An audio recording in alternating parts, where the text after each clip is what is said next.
liberty, and justice for all. Great.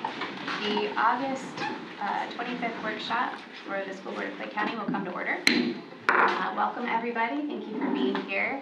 Today's meeting will be a little bit different in format than what we're used to. We have 4 executive sessions, 2 at the start and 2 at the close, and then a special meeting and a workshop in the middle.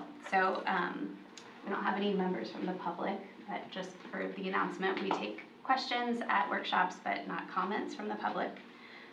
So at this time, we're going to recess this workshop meeting and proceed to our shade session for litigation and a safety and security meeting.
Use a clicker. I do, because I want to really quickly test it. Okay, she wants to test it real quick. I'll bring it to you once I can get off the screen. Yeah.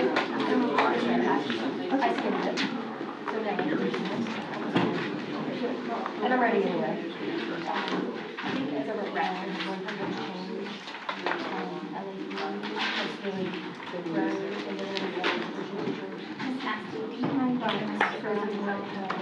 Do you mind giving me some I've got her number.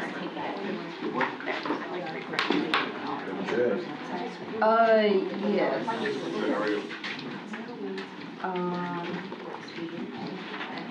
I'm not gonna put it out loud. Hold on. Is she back on or We're gonna get her, I think, on this phone. okay? Okay. Let's see if I can I've got her number here. do Oh, okay. that, I guess.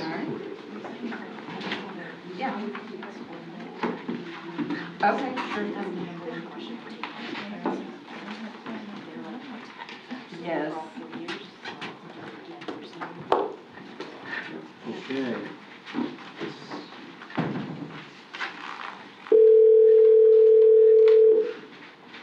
Hello. Hey, you're on in the main room. Okay. All right. We will now reconvene the August 25th school board workshop. But before we continue the workshop, we need to take care of the school board special meeting that's scheduled for today. So at this time, I will recess the workshop and call the special school board meeting to order. All right, we have one item on the agenda for the special meeting, and it is the revised interlocal agreement between the school board of Clay County and Rolling Hills Community Development District regarding usage of recreational facilities. So at this time, I will entertain a motion on that agreement. Approval? I have a motion for approval from Ms. Hanson. Do I have a second? Second. Second from Mr. Alvaro. Any discussion? Oh, and let the record reflect that Ms. Skipper is participating via phone. So at this time, we will take a vote. All in favor, please signify by saying aye. Aye. Aye. Any opposed? Motion carries 5-0. So at this time, I will close the special meeting and reconvene the August 25th, 2026 school board workshop. The next item on the agenda is the strategic plan update. Mr. Broski. Okay, well, first, since the last time we've met, we've had students back to school, and it's been a great 10 days. Today is day 10, correct? 10 days, and so from that, lots of great things. Have been out to 40 of our schools out of the 43, and I see a lot of great things happening out there. Of course, there's adjustment periods when it comes to traffic, transportation, all of those sorts of things, and the first couple of days especially are about establishing those rituals and routines as families reconvene back to the school environment. So a lot going on, but we're off to a really good start. In fact, dare I say this, I don't know if this is actual wood or particle board, but this has been one of the smoother openings that I've been involved with. So that's kudos to the board, to all the district leadership here, the school leaders, the teachers in the classroom, and everyone else. So we're off to a great start. Wanted to, each year we review our strategic plan. This is year 3 now of this particular strategic plan. So if you recall, It's going. there we go, it's a little slow. Takes a second for it to get It does it on mine. It's not there. So if you recall, back when we started the strategic plan in 2023, we did community meetings, we did surveying of our parents, district leadership, school leaders, all of that. We focused primarily on 5 building blocks. I think those are supposed to look like building blocks, right? Just in the visual presentation, or 5 pillars to our strategic plan. That is student success, talent, recruitment, development, retention, family, community engagement, a safe, positive learning environment, and fiscal and operational efficiency. So each year 1, we had an update, year 2, we had an update, now we're in year 3 for an update. Eventually, when we reach 2028, we'll do the whole process over again, go back out to the community, survey our parents again, do all of that sort of stuff.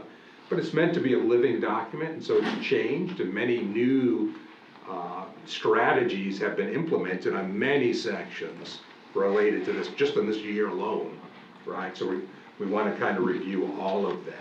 So when you look at this, those are the strategies that we had. There's no doubt that goal one is student success. There's a reason why it's number one, right? It's the reason why we exist, is for our students. So students, we not only want the students' experience to be the best, but we call it elevate the student experience. And really it's two parts. One is academics. The second part is on the experience of going to school. And you hear me talk about this all the time. I know it's weird. The superintendent spends more time talking about the non-academic stuff than the academic stuff. Because really, when you think of your school experience, you probably don't think of learning, but you think of all the other things that happen in school. Those things are important.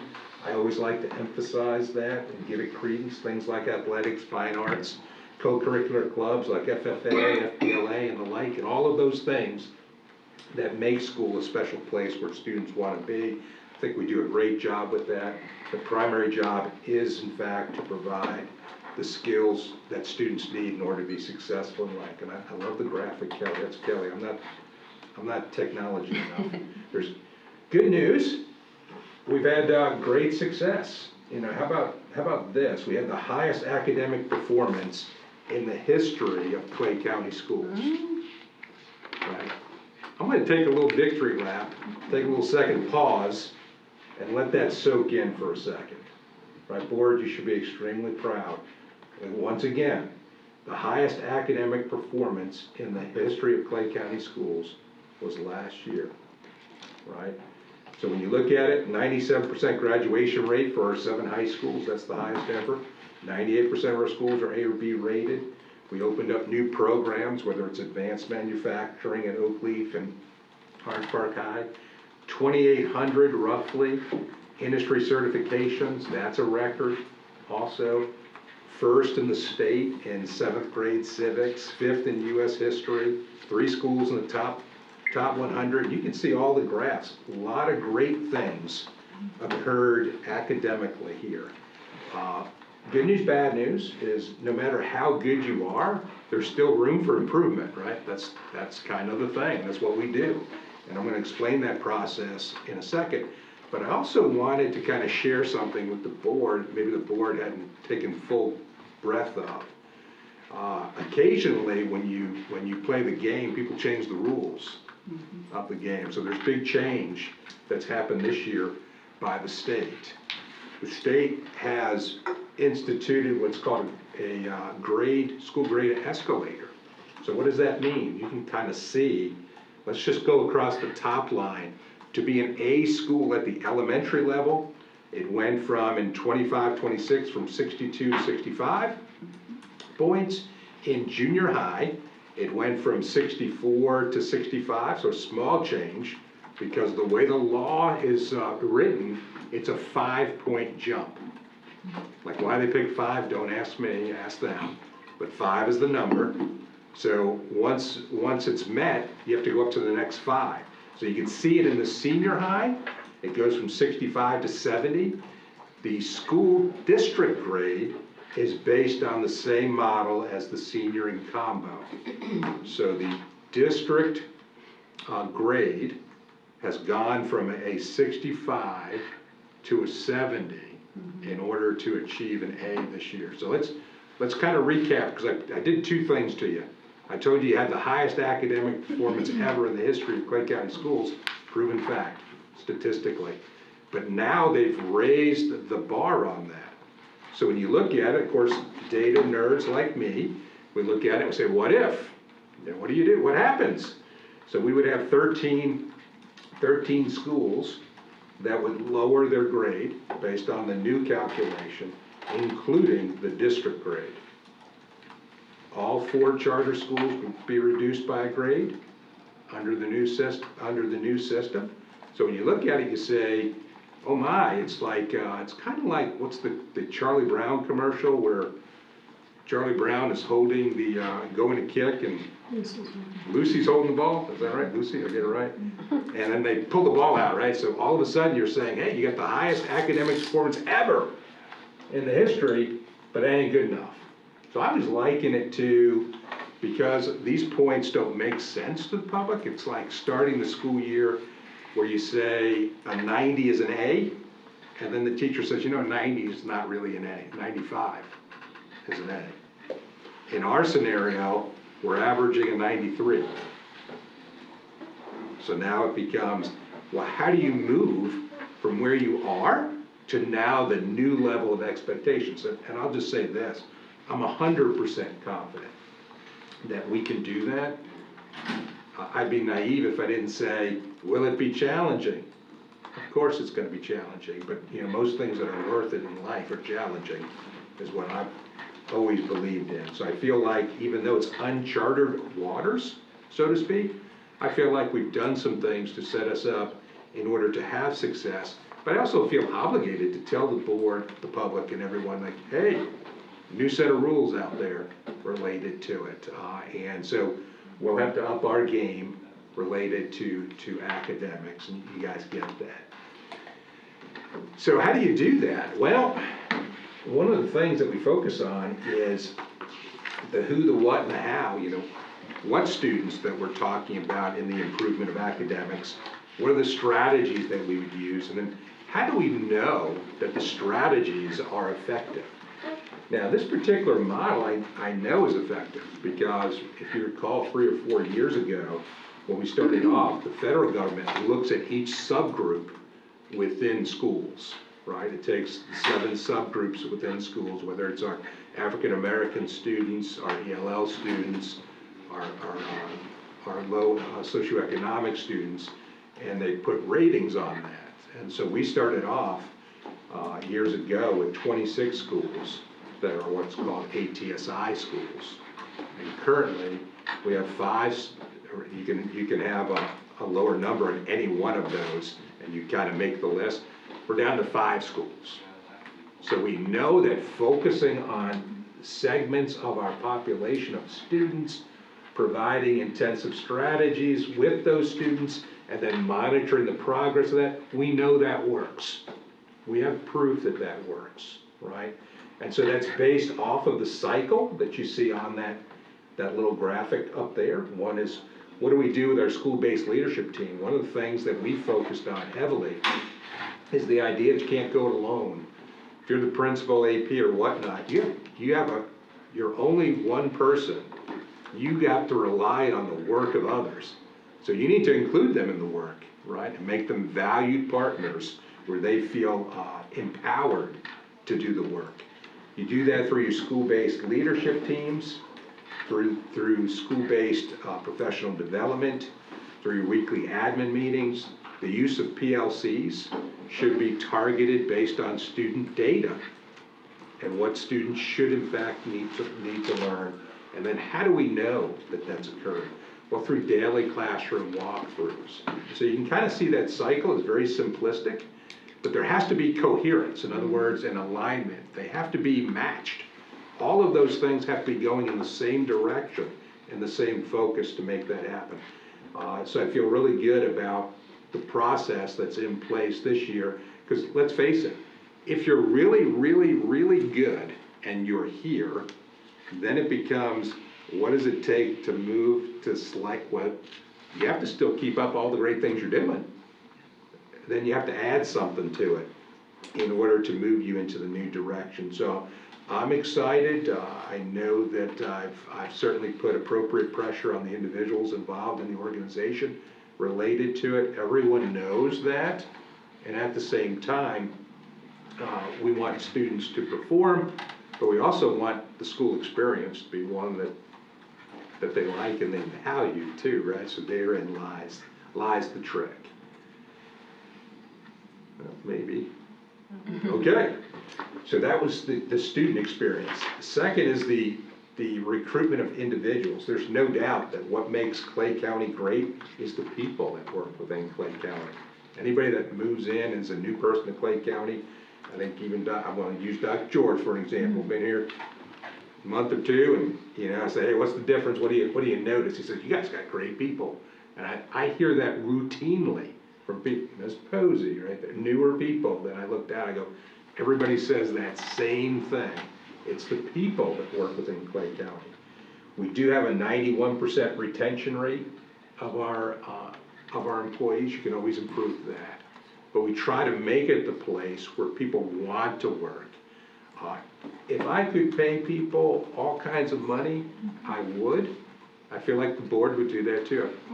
All 5 board members, I've never heard them ever say that they don't want to pay people more money. Right, so we're all in the same boat when it comes to finances.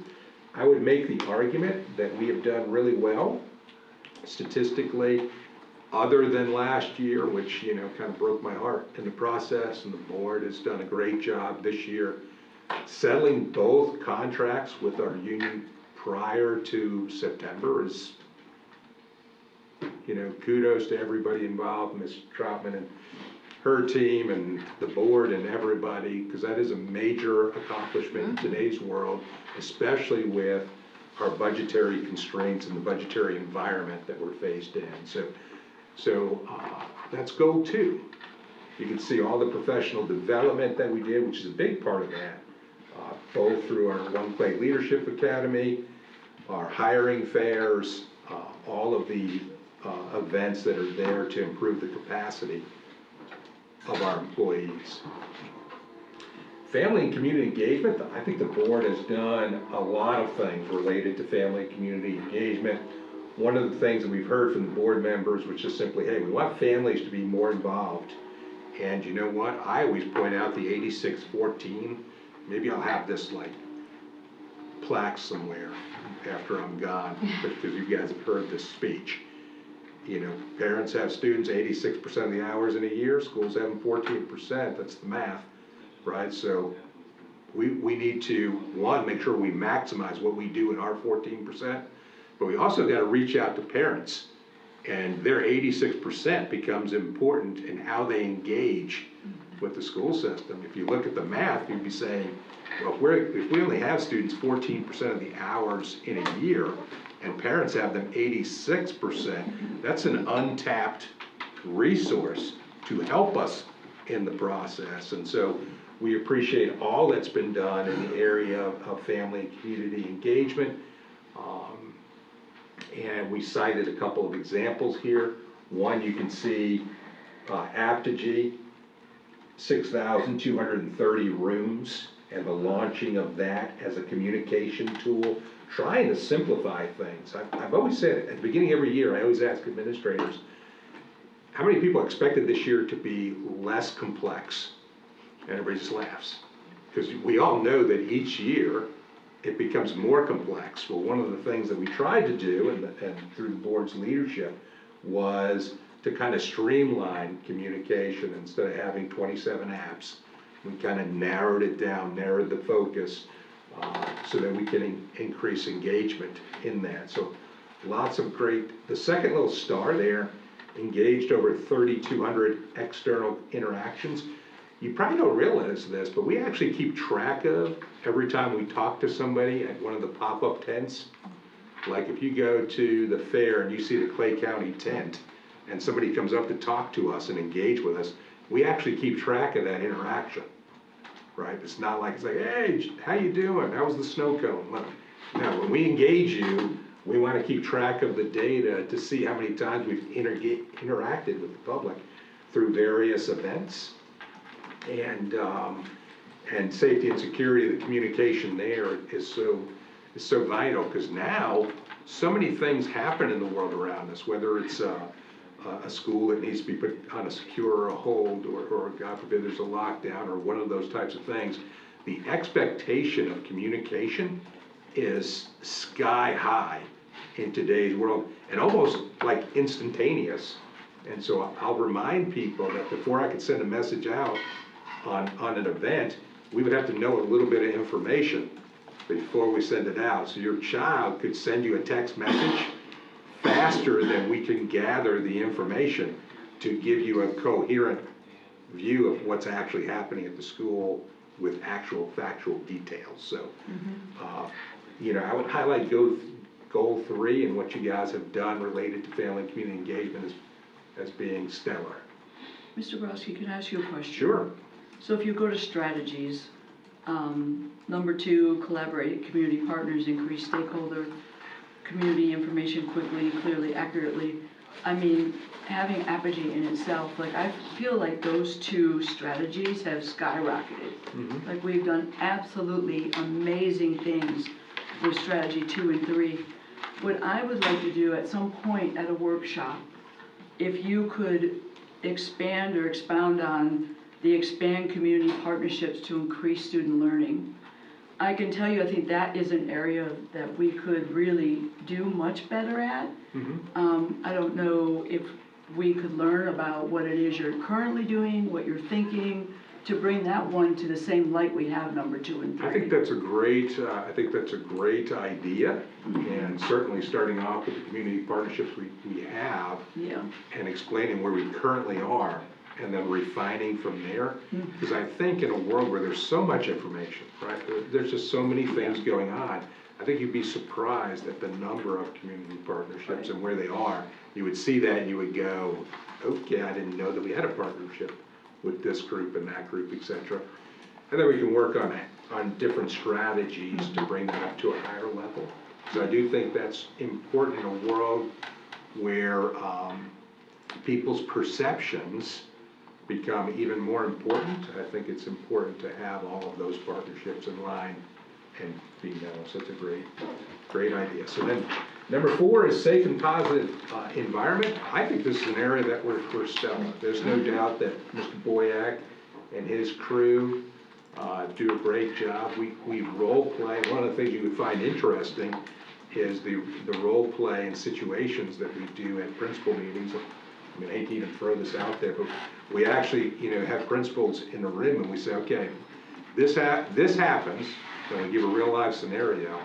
What are you going to do? Like we rehearse all of those things, and you're kind of put on the spot. If you're a leader, you should know how to make those decisions in real time. We can't do much about the Facebook police and the people that just make stuff up. Really, I don't even know how to say that. You know, being from New York, we feel like we can just say anything. They just say it, right? And most of the time, what I see is not having the facts as to what's actually happening out there in the world. Just a couple things that we'll highlight on this slide. We do internal audits, which is we go around and actually inspect our schools. We did 154 internal audits, which is 4 times more than the state requires. So we go above the state requirement when it comes to looking at our physical boundaries, the locking of doors, and all of those things, taken very seriously. You see Centegix, the little badge thing. I don't have the number in front of me, but that is used in 2 functions, both for a lockdown or I need help. Here's the very bottom of the page. Number of drills, 331 drills that we did. So there's a constant state of preparedness. Real staff alerts, I need help, which is 154. That could be anything from, hey, there's a student that's fell down and has a medical condition. I need help. By pressing the badge, administrators know where exactly to respond in a much more efficient manner than not having the Centegix badge. So a lot of effort put in that. I applaud the safety and security team. I know Mr. Boyack does a great job with that. Our school leaders take that very seriously. We do get inspected by the state. That comes out. They do unannounced inspections. A lot of time, a lot of effort put into that. Heck, it's, you know, that is our highest priority. Students have to be safe. You know, have to make it to school, and then they have to make it back home from school for sure. So, then the last, let's see, there we go. Fiscal and operational efficiency. A lot has been done in this past year. Here's a highlight of some of them. You can see the Rideout Elementary School internal accounts handbook. Big kudos to Ms. Posey and the group over there in Business Affairs. That process has been done. Training for people has occurred over the summer this year, and so now we're on to that. I know there was an internal auditor process that we've also worked on in this particular area. Also in this area, I included a little bit about air conditioning, and because, you know, I'm a data nerd, so I saw other districts on the news with air conditioning unit issues and whatnot, so I said, out of curiosity, let me figure out some info, because this is just how my mind works, so make no judgment. I asked for a couple of pieces of data. So we have about 6.7 million square feet of air conditioned space in Clay County. You know I love those trivial things, right? You know, like I always do that in the presentation, but I think there's an important point to provide context in this scenario. So of that, I said, hey, how many HVAC units do we have in Clay County? Give me your best estimate of that. There's 3,850 HVAC units in Clay County schools. Of those, how many are currently being worked on? So that's a work order process. So let's say a teacher in the classroom says, hey, my air conditioning unit isn't working. That information is given to the administrator. The administrator fills out a work order, you know, because, you know, believe it or not, the work order flow does not include Facebook and does not include any other form of communication. There's an actual process for getting things done. So of that, 150 work orders currently are out. That's 3.8% of air conditioning units. So that the point in getting that data out, or even espousing that, is 100% natural. It would be illogical to think that there's not an air conditioning unit that needs to be worked on at any point in the school year in Clay County schools. That would be illogical thinking. There's always going to have one. The answer is, how quickly do we fix that? Sometimes there's a part that's missing, and they're waiting on the part, and then the teacher has to relocate while we're doing that kind of thing. That's a normal part of the process. If a person is curious, and let's say it's a parent, student says, hey, the air conditioning work in my class.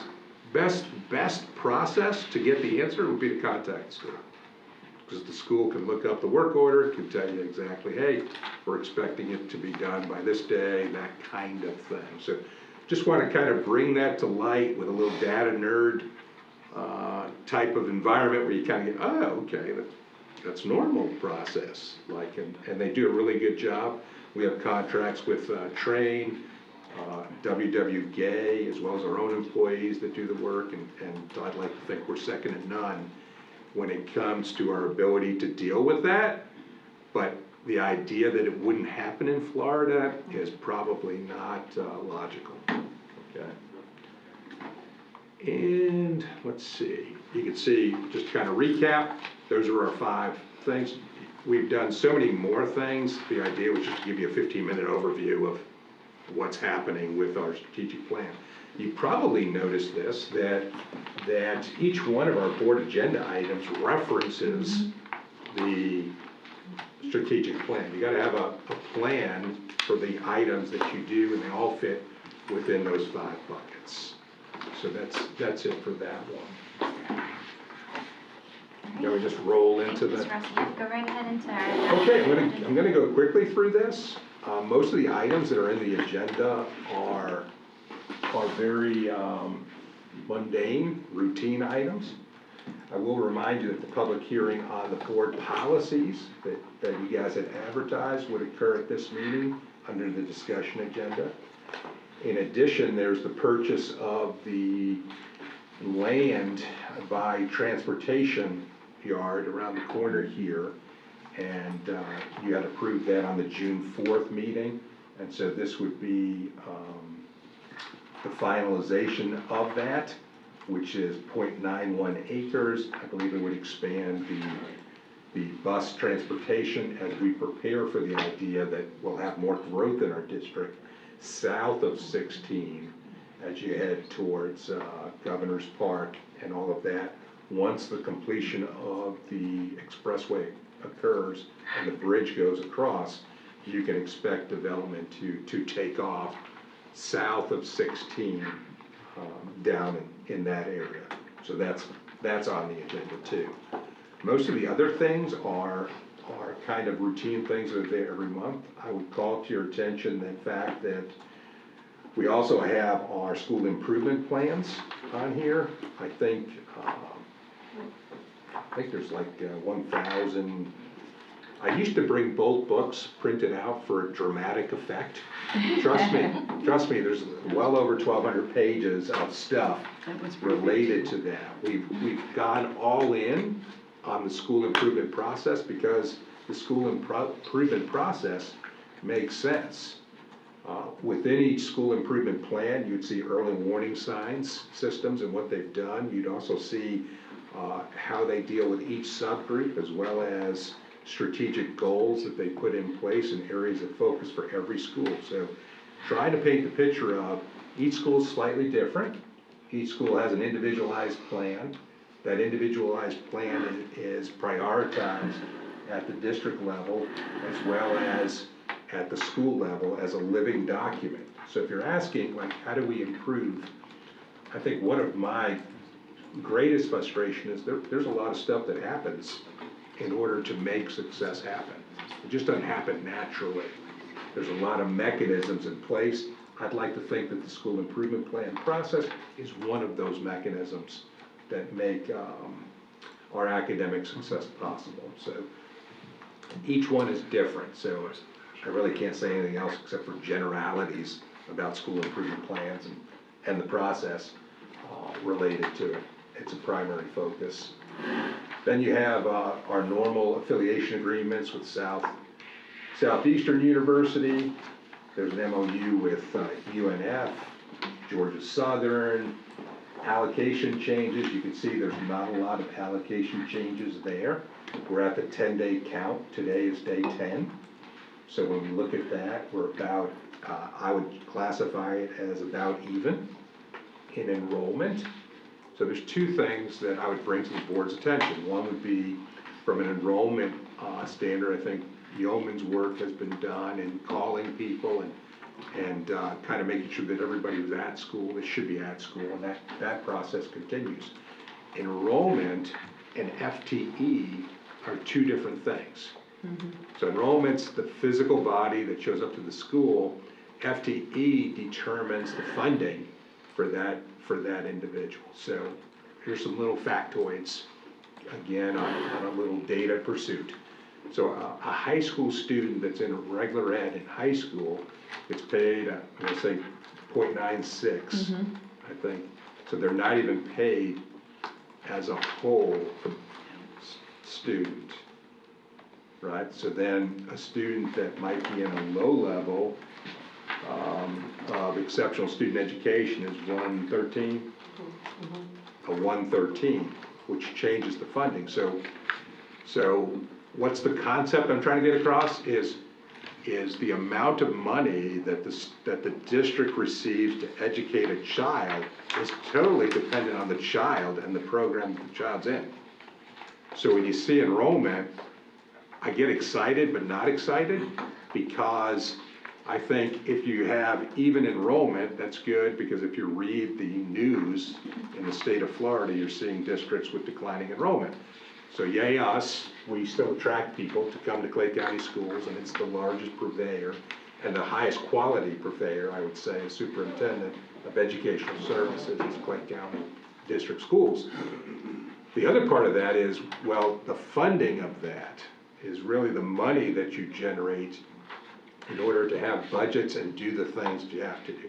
That's less obvious, right? We can count the students, but then the amount. That's done through the survey process, and survey week is usually the first week of October, right? So you might say, hey, great job on all the kids, in the school, and we should celebrate that, really.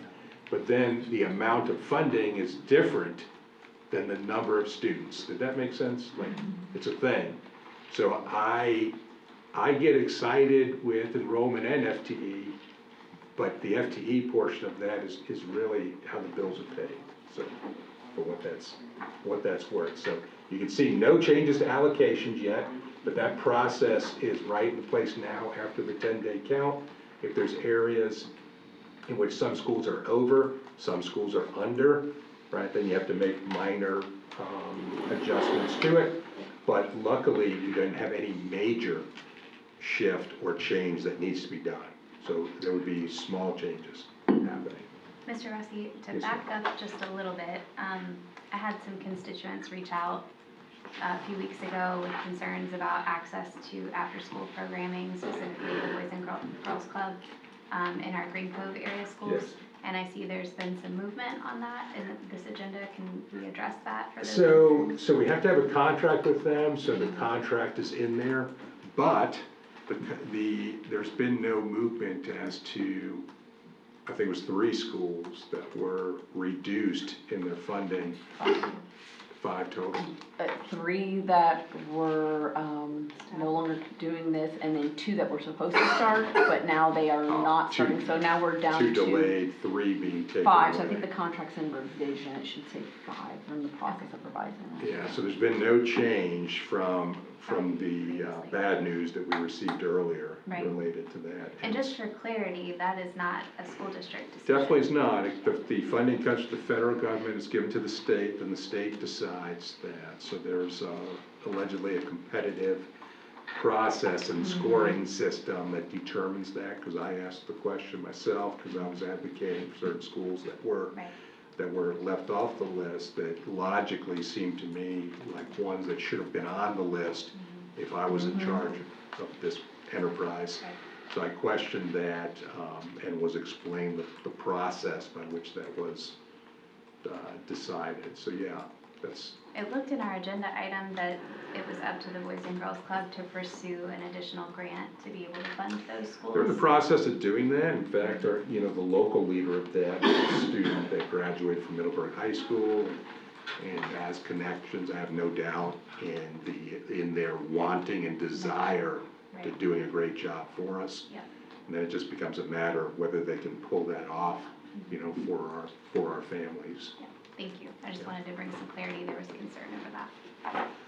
Okay, and then the normal items, deletion of items, the management of print services, the bid award contracts. You can see that even, I think there's 5 or 6 HVAC units in the back of the agenda. So there's a lot of work being done by ops to modernize some of our systems within our district, and that goes all the way through. There's like 15 or 20 of these items here as you flip through it. Then you start to see the resolutions to dispose relocatable buildings, portable classrooms in the back, and so you'll see that process starting from a paperwork standard here as we look to do that. Total of 49, I think. Oh, you counted them? Okay.